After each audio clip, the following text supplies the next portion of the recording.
नमस्कार मंडळी. अर्जुन घरी आलेला असतो आणि त्यावेळेस पूर्णाजी आणि मधुभाऊ डायनिंग टेबलवरती बसलेले असतात. तर अर्जुन आल्यानंतर पूर्णाजी अर्जुनला बघून अर्जुनला सांगत असते, आज बाबा पराठ्याचा एक घास जरी तोंडात नाही ना गेला तरी सुद्धा आज जेवण करणं खूपच जीवावर आलेलं आहे.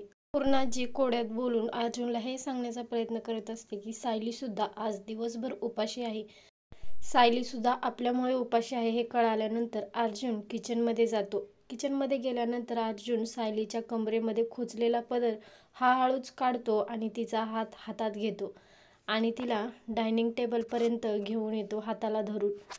तर अर्जुन आणि सायली दोघेही डायनिंग टेबलकडे हाताला हात धरून येत असतात आणि अर्जुन तिला आणून खुर्ची सरकवून बसायला सांगतो आणि अर्जुन स्वतःच्या हाताने सायलीला ताट वाढताना आपल्याला पाहायला मिळणार आहे.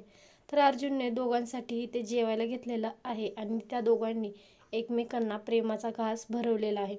तर अखेर शेवटी दोघांनी प्रेम कबूल केलेलं आहे. आणि तुम्हाला आजचा भाग कसा वाटला कमेंटमध्ये नक्की सांगा आणि व्हिडिओ असाच शेवटपर्यंत पाहिल्याबद्दल मनापासून धन्यवाद.